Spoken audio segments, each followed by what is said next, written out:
हे चौघेजण आता खोलीमध्ये असतात आणि इथे जीवा म्हणत असतो की आता काहीतरी धागेदोरे हे मिळालेच पाहिजेत आणि त्याचसोबत इथे काव्या म्हणते की मला नाही वाटत की आता पिहू आपल्या बाजूनी बोलेल म्हणून मग आता आपल्याला असा काहीतरी पुरावा शोधला पाहिजे. असं काहीतरी धागे दोरे आणि त्याचबरोबर कुठेच काहीच सापडत नाहीये. ही गाडी जी आहे ना पुढे जातच नाहीये. गाडी गाडी बापरे गाडी म्हणजे लगेच जीवा विचार करतो गाडीच मिळाला मिळाला पुरावा मिळाला. इतका आनंद होत असतो म्हणून सांगू प्रेक्षकांना त्याला की विचारूच नका. जसं काही लगेचच आता इथे वसुहत्याची चांगलीच अकलपट्टी होणार आहे असा पुरावा मिळाल्यागतच तो उड्या मारत असतो. तेव्हा ते सगळे विचारतात त्याला गाडी कसला कसला पुरावा मिळाला. तुला एक गोष्ट सांगू का, जेव्हा नंदिनीला किडनॅप केलं होतं, ज्या ड्रायव्हरने इथे किडनॅप केलं होतं त्या ड्रायव्हरचा आणि माझा अपघात इथे होता होता वाचला होता. हो तोच ड्रायव्हर. नंदिनी तुला आठवतंय कुठल्या ड्रायव्हरने तुला इथे किडनॅप केलं होतं म्हणजे इथे दीपकचा जो साथीदार आहे तो. त्यावरच नंदिनी म्हणत असते हो मला त्याचा चेहरा चांगला आठवतोय. आता इकडे जीवा म्हणत असतो हो अगदीच बरोबर आहे मला सुद्धा चांगला चेहरा आठवतोय कारण जेव्हा अपघात झाला होता तेव्हा तो गाडीच्या खाली उतरला होता आणि गाडीच्या खाली उतरल्यामुळे इथे त्याच्यामध्ये आणि माझ्यामध्ये थोडासा वाद सुद्धा झाला होता. मग मिळाला आपल्याला पुरावा. आता आपल्याला त्या ड्रायव्हर पर्यंत पोहोचावं लागेल असं जीवा इथे म्हणत असतो. तर इकडे दुसऱ्या बाजूला दीपक हा हॉस्पिटलमध्ये असतो. बाळाला आता सर्जरीसाठी ती लोक घेऊन गेलेली असतात आणि बाळाची सर्जरी इथे आता होत असते. पण आता थोड्या वेळानंतर इथे ह्या दोघांसमोर म्हणजे रेखा आणि दीपक समोर डॉक्टर येऊन उभे राहतात.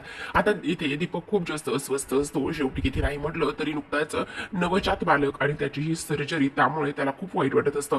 पण काय म्हणतात ना प्रेक्षकांनो खरंच केलेल्या कर्माची शिक्षा देऊ अशा पद्धतीने देतो. आता त्या जो बाळ आहे त्याला तर काही होता कामा नाही. पण इथे जेव्हा डॉक्टर येऊन सांगतात की इथे सर्जरी तर आम्ही केलेली आहे पण ती सर्जरी फेल झालेली आहे त्यामुळे आता आम्हाला बाळाला पुन्हा 24 तासासाठी इथे पेटीमध्ये ठेवावं लागणार आहे. येणारे पुढील 24 तास खूप बाळासाठी इम्पॉर्टंट असणार आहेत. आता तुम्ही देवाकडे प्रार्थना करा की तुमच्या बाळाला काहीही होऊ नये म्हणून. इकडे दीपक खूप जास्त अस्वस्थ झालेला असतो. तो म्हणत असतो कुठल्या कर्माची शिक्षा आणि काय हे माझ्यासोबत होत आहे. माझं बाळ आणि त्यासोबत एवढं मोठं हॉस्पिटलचं हे सगळं बिल आता काय करणार आहे मी असं म्हणूनच आता इथे रेखाला सुद्धा थोडंसं टेन्शन आलेलं असतं. आता इकडे हे चौघजण प्लॅन करत असतात. तेवढ्यातच आता दरवाजा वाजल्याचा नंदिनीला थोडासा आवाज येत असतो.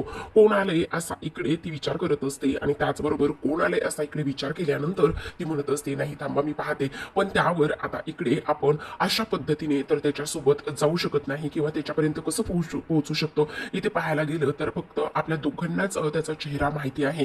त्यावर लगेचच आता इकडे जीवा म्हणत असतो नाही मी आत्ताच्या आत्ता त्या दीपकला गाठतो आणि चांगला धोधो धुतो आणि चांगला धोधो धुतला की लगेचच तो माझ्या हाती लागेल. इकडे नंदिनी म्हणत असते नाही प्लीज असं नाही करायचंय आपल्याला काहीही आता ताई पण आपल्याला नाही करायचंय. काव्या म्हणत असते अगं ताई तू असं का करते जरा ऐकून तरी घे माझं. अगं एकदा का त्या दीपकला आपण हाताशी घेतलं ना चांगला धुतला ना तर सगळं काही करेल. त्यावर लगेचच आता इकडे निनी म्हणत असते एक मिनिट माझ्याकडे खूप मोठा प्लॅन आहे आपण त्या पद्धतीने इथे करूयात. तेव्हा सगळेजण म्हणत असतात कसला प्लॅन आहे सांग लवकर नंदिनी. त्यावर नंदिनी लगेचच म्हणत असते आता आपण पूर्ण आता एक ट्रॅप लावूयात म्हणजे हे बघा आपण या पद्धतीने जायचं. आता दीपकला फोन करायचा आणि दीपकला म्हणायचं की तुझा तो मित्र जो आहे ना की जो इथे ड्रायव्हर होता तो तो एकटाच तो पुरावा नव्हताच तर तो सुद्धा पुरावा होता. आपण ह्या पद्धतीने आता इथे दीपकला ब्लॅकमेल करायचं आणि दीपकला एकदा का आपण ब्लॅकमेल केलं की दीपक लगेचच घाबरून त्या ड्रायव्हरला फोन करेल आणि त्याचबरोबर आपण लगेचच तुझ्या म्हणजे इथे जीवा म्हणत असतो ठीक आहे माझा जो पोलीस मित्र आहे ना त्याला लगेचच त्याचा मोबाईल जो आहे दीपकचा तो इथे ट्रॅप करायला लावू आणि त्याचं लोकेशन मिळू शकतं आणि तो कुणाशी बोललाय हे सुद्धा लोकेशन मिळू शकतं. असं म्हणता क्षणी आता दरवाजा वाजलेला असतो. नंदिनी दरवाजा खोलते तर इथे मावशी फरशी पुसण्यासाठी आलेले असतात.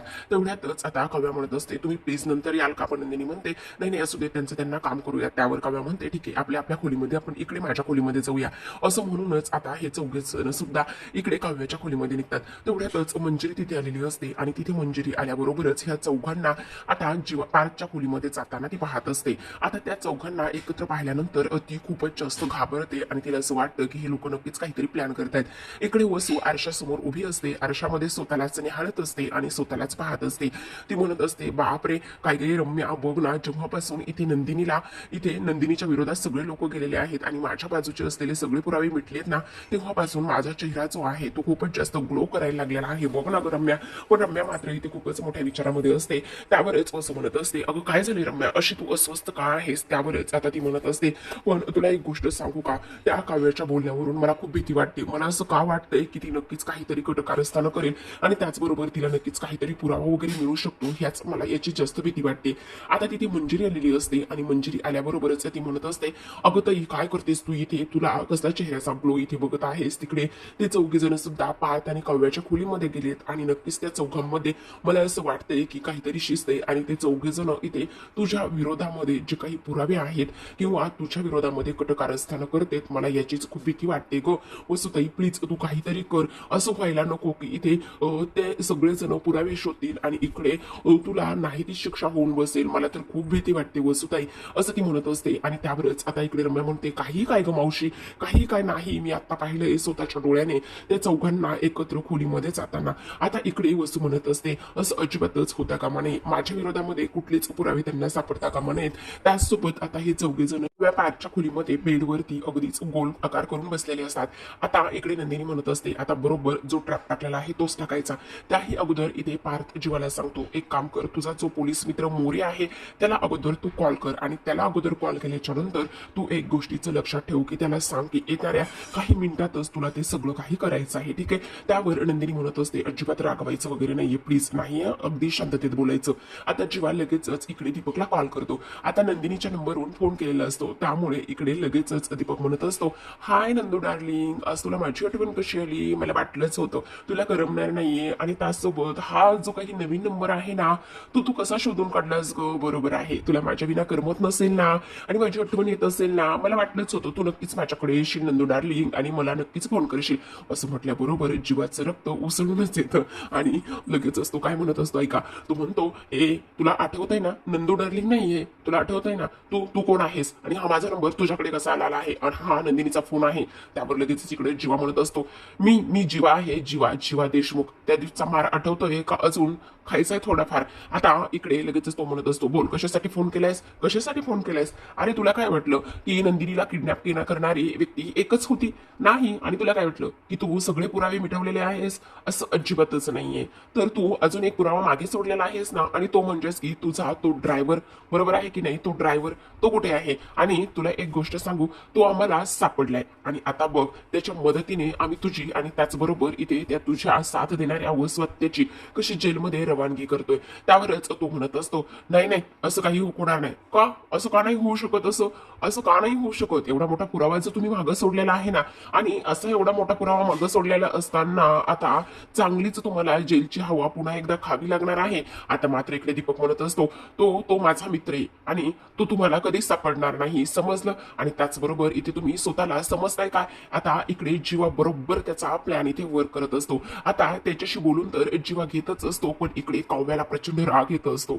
जीवा इकडे दीपक जीवाला म्हणत असतो, हा इक्का ना कुठल्याच कामी येऊ शकत नाही तुमच्या. आता मी घरी तर येऊन खोटी साक्ष दिलेली आहे. अरे इक्का इक्का पण कधी पण कामी येऊ शकतो. तो जो आहे ना ड्रायव्हर साथीदार, तो तो नाही का माझ्या उपयोगाला येणार? काय काय समजलास काय तू स्वतःला?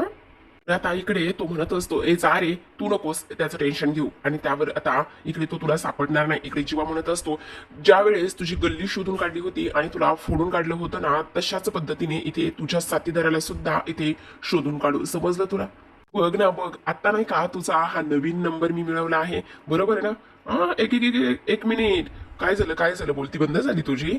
आता तुला असं वाटत असेल ना, किंवा तुला आत्ता इथे काही बोलावं काय नाही हे सुचत नसेल, बरोबर की नाही? आणखी एक महत्वाची गोष्ट, खरं तर तुला फोन कशासाठी केलाय, शेवटची वॉर्निंग आहे ही तुला.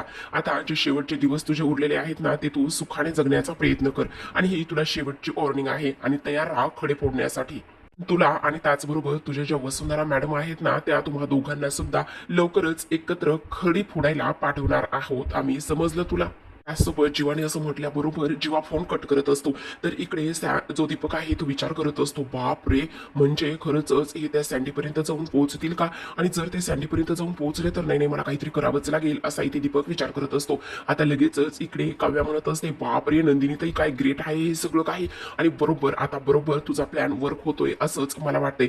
आता इकडे वसवात्या आलेली असते आणि इकडे वसवात्या आल्याबरोबरच ती दरवाजाला कान देऊन ऐकण्याचं काम करत असते. इकडे लगेचच नंदिनी म्हणत असते आता बरोबर ठरल्याप्रमाणेच इथे तो जो आहे तो लगेचच त्याच्या साथीदार मित्राला फोन करेल आणि त्यावर लगेचच पार्थ म्हणत असतो मग लगेचच जीवाचा जो मोरे इन्स्पेक्टर मित्र आहे त्याचा नंबर ट्रेस करेल आणि लास्टच्या नंबरचं लोकेशन इथे ट्रेस करून आपल्याला कळवेल.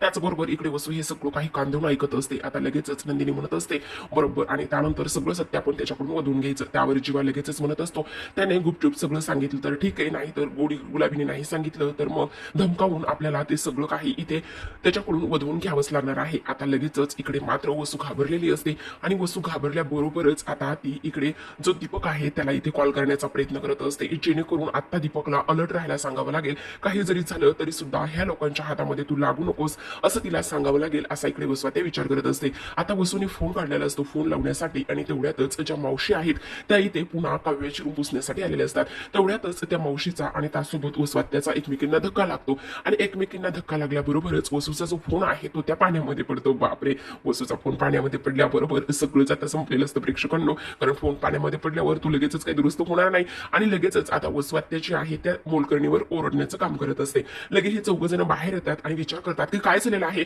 वसवात्या कोणावर ओरडता एवढा. तेवढ्यात लगेचच त्या मावशी म्हणतात अहो काय झालं ना, मी इकडे लादी पुसायला येत होते आणि माझा ह्यांना चुकून धक्का लागला आणि त्यांचा फोन या पाण्यामध्ये पडला. ह्या काय करत होत्या आणि ह्या ना तुमच्या दरवाजाला कान देऊन ऐकत होत्या. त्यावर खव्या बापरे म्हणत असते काय काय आत्याबाई आमच्या दरवाजाला कान लावून ऐकत होता तुम्ही? ए नाही ग, हिचं काय ते काही सांगते, खोटं का बोलतेस ग? एक मिनिट, त्यांच्यावर ओरडायचं नाहीये, त्याबरोबर खरंच सांगत आहात. तुम्ही सांगा तुम्ही काय करत होता आमच्या दरवाजाच्या मागे कान देऊन ऐकत होता? तुमची हिंमत कशी झाली आत्याबाई आमच्या दरवाजाच्या मागे कान देऊन ऐकण्याची? इकडे मात्र आता वसवात्या नाही तर तपप होत असतं आणि लगेचच त्या मावशीला म्हणत असते तू जाग, तू काय करतेस इथे असं ती म्हणत असते. आता लगेचच इकडे दुसऱ्या बाजूला जो दीपक आहे तो विचार करतो नाही नाही नाही नाही, मला काहीतरी केलं पाहिजे. ही लोक काही करून त्या सँडीपर्यंत पोहोचता कामा नयेत. पण हा सँडी आता आहे तरी कुठे, याचा माझा बरेच दिवस झाला कॉन्टॅक्ट सुद्धा नाहीये.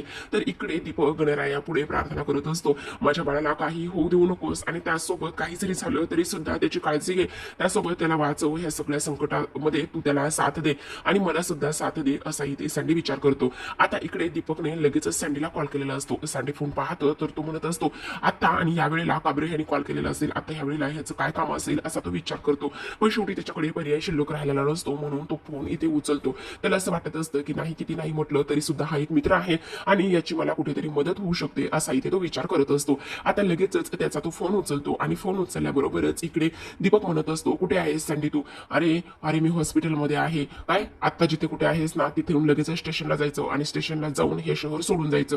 अरे काय बोलतोयस तू, इथे माझं बाळ आजारी आहे, त्याची सर्जरी फेल झालेली आहे, मी खूप खात आहे, ह्या गोष्टी तुला कसे समजत नाहीयेत? आणि त्यावरच आता इकडे दीपक म्हणत असतो ए ए बाळाचा इथे बाप आहेस ना तू आणि एवढे बाळाचे लाड करायचे आहेत ना तुला, तर इथे एक गोष्ट लक्षात ठेव, जर खरंच तुला तुझं बाळ प्रिय असेल ना आणि तुला जर त्याने बाबा म्हणून घ्यायचं असेल ना तर तू मी सांगतो त्याच पद्धतीने ऐक, नाही तर तुझं बाळ तुला बाबा म्हणायला सुद्धा जिवंत राहणार नाही, समजलं? त्यामुळे मी जो काही इथे सांगतोय किंवा जे गोष्टी मी इथे आता तुला सांगितलेल्या आहेत त्या तू गपचूप ऐकायच्या, आत्ताच्या आता इथे तिथून टांगा पलटी करायचा आणि स्टेशनला जाऊन हे शहर सोडायचं, समजलं तुला? आता इकडे मात्र दीपकला हे सगळं काही तो बोलून झालेला असतो पण इकडे दीपकने काहीच ऐकलेलं नसतं. त्यामुळे सँडी खूपच मोठ्या संकटात इथे सापडलेला असतो. आता मावशीकडून तर वसवात्याने फोन घेतलेला असतो पण काव्या बापरे, काव्या लगेचच वसवात्याच्या हातून फोन काढून घेते आणि वसवात्याच्या हातून फोन काढून घेतल्यावर लगेचच तो फोन त्या मावशीच्या हातामध्ये देते. इकडे तर आता वसवात्या अगदीच तिला म्हणत असते अगं हे काय करतेस तू, माझा फोन. इकडे काव्या म्हणत असते ओ आत्याबाई चला तुमच्या फोनचं काय घेऊन बसलाय तुम्ही, मला एक गोष्ट सांगा आणि विषयाला वेगळं वळण देऊ नका. तुम्ही आमच्या खोलीच्या बाहेर काय करत होतात, तुम्ही सांगणार आहात की नाही? त्यावरच आता इकडे वसू म्हणत असते ए बाई काव्या गप्प बस ग, कशाला उगाचच अंगावर धावून येतेस तू आणि एवढी ओरडण्याची काहीच गरज नाहीये. पण काव्या मात्र अजिबातच शांत बसत नसते. इकडे ती म्हणत असते ए तुला नेमकं काय म्हणायचंय? त्यावरच काव्या म्हणते काय म्हणायचंय म्हणजे काय म्हणायचंय, ह्या सगळ्या गोष्टी इथे तुम्ही केलेल्या आहेत आणि हे सगळं तुमच्यामुळे होत आहे, त्यामुळेच मी तुम्हाला जाब विचारत आहे. इथे मात्र आता वसू म्हणत असते अगं सगळं तर इथे झालेलं आहे ना, त्यामुळे तुम्ही उगाचच कशाला हे करताय? त्यावर लगेचच नंदिनी पार्थ आणि जीवाला म्हणत असते. जीवा तर इकडे वसवात्याला आणि ह्या दोघींना शांत करण्याचा प्रयत्न करतो पण काव्या अजिबातच ऐकत नाही, कारण ती म्हणत असते ह्या सगळ्या गोष्टी तुमच्यामुळेच होत आहेत, हे सगळं काही तुम्हालाच करायचं सुचतं, लोकांच्या दरवाजाला कान देऊन ऐकायचं, त्याचबरोबर इथे लग्नातून किडनॅप करायचं, त्याचबरोबर पुरावे नष्ट करायचे, हे सगळं तुम्हालाच जमतं ना. आता लगेचच इकडे नंदिनीने सांगितलेलं असतं जीवा पार्थ तुमचं राहिलेलं काम इथे तुम्ही करून घ्या, जा बरं. आता जीवा आणि पार्थ इथे खोलीमध्ये आलेले असतात पण इकडे लगेचच आता प्रेक्षकांनो खरं तर मला असं वाटतं की ते खूप मोठा ट्विस्ट आहे, कारण की इथे जेव्हा जीवा इथे फोन करतो त्याच्या मित्राला मोरेला आणि तिकडून तो काय बोलतो हे तरी इथे दाखवलेलं नाही, पण इथे जेव्हा म्हणत असतो काय काय म्हणजे नाही मिळाली इन्फॉर्मेशन, म्हणजे खरंच पाहायला गेलं तर मिळाली असेल, पण आता वसवात्याने हे सगळं ऐकलेलं आहे ना, त्यामुळे कदाचित ही लोक असं दाखवत असतील असं तरी वाटतं इथे.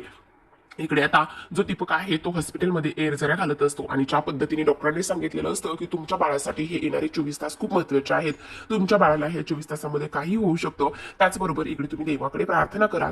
तेव्हा इकडे सँडी विचार करत असतो आता काय करावं काय नाही ह्या गोष्टी मला कळत नाहीत. इकडे लगेचच आता पार्थाला विचारतो काय झाले जीवा, सगळं काही व्यवस्थित आहे ना, तर जीवा म्हणत असतो नाही, त्यांच्या हाती जास्त काही लागलेलं नाहीये आणि आईन जेव्हा 80% काम झालं होतं, 20% काम राहिलं होतं, त्यावेळेस सगळे काही पुरावे नष्ट झालेले आहेत, त्यांनी तो त्याची कार आणि त्याचबरोबर इथे जो मोबाईल आहे तो डिस्ट्रॉय केलेला आहे. इकडे काव्याने वसूचा हात धरलेला असतो आणि ती म्हणत असते आत्याबाई तुम्हाला मी प्रश्न विचारलेला आहे, पण वसू म्हणत असते अगं माझा फोन तो दुरुस्त करावा लागेल. ओ फोनला काय ते घाला तिकडे खड्ड्यात तुमचा फोन, इकडे तुम्ही आमच्या खोलीच्या बाहेर काय करत होता सांगा ना, काय करत होतात. अगं हे माझं घर आहे, मी कुठेही जाईल कुठेही मिरवेल आणि काहीही करेल ना. हो तुम्ही काहीही करू शकता वसूबाई, ओ बाई आत्याबाई तुम्ही काहीही करू शकता, तुम्ही कुठेही फिरू शकता, काहीही करू शकता, तुम्ही पुरावेही नष्ट करू शकता, तुम्ही लग्नातून किडनॅपही करू शकता, तुम्ही काहीही करू शकता, समजलं.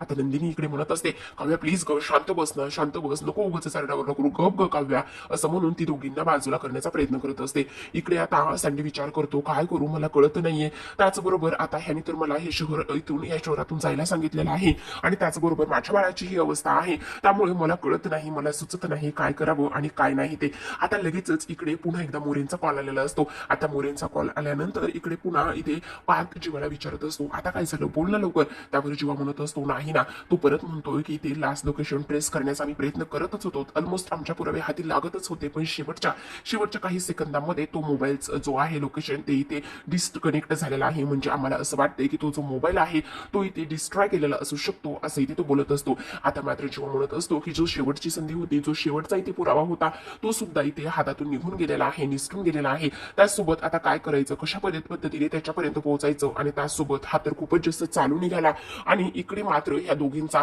भांडण्याचा आवाज ह्या दोघांच्या कानी पडतो. आता ह्यांचं तर आणखी संपलेलं नाहीये म्हणून आपण बघायला पाहिजे असं म्हणूनच आता ते पुन्हा दोघे बाहेर येतात आणि त्यावर दोघे सुद्धा म्हणत असतात अगं जरा गप्प बसा ओ आत्या जरा गप्प बस ग तू. त्यावर लगेचच वसवात्या म्हणत असते अरे मला काय गप्प बसायला सांगतो, ह्या तुझ्या फिसकारलेल्या मांजरीला जरा गप्प बसायला सांग ना, बघ ना कशी मांजरीसारखी फिसकारून येते माझ्याकडे. बापरे, खरंच काव्या सुद्धा अगदी त्याच पद्धतीने वाटत असते. इकडे मात्र लगेचच आता हे म्हणत असता शांत बसा, वसवात्या तर तिथून निघून जाते आणि त्यावर इकडे काव्या आणि नंदिनी विचारतात काय झालं, आलेला का तुमच्या मित्राचा फोन, आणि त्याचबरोबर त्याने काय सांगितलं, मिळाला का इथे पुरावा. आता लगेचच ही मुद्दामूनच म्हणता येत असं वाटतंय प्रेक्षकांनो, कारण आता इथे लगेचच जीवा काय म्हणतो नाही ना, अगदी शेवटच्या क्षणाला तो मोबाईल आणि त्याचबरोबर जी कार आहे ती डिस्ट्रॉय केलेली आहे, जो शेवटचा पुरावा होता तो सुद्धा इथे गेलेला आहे. आता इकडे वसवात्याने बरोबर हे ऐकलेलं असतं. ती काय म्हणते लगेचच ऐका, ती म्हणते की बापरे आता माझं तर न फोन करताच इथे काम झालेलं आहे, म्हणजे यांच्या हाती जो शेवटचा पुरावा होता तो सुद्धा संपलेला आहे असा इथे वसवात्या विचार करत असते. तर आता प्रेक्षकांनो आजच्या भागामध्ये एवढं उद्याचा भाग खरंच खूप कमालीचा असा झालेला आहे,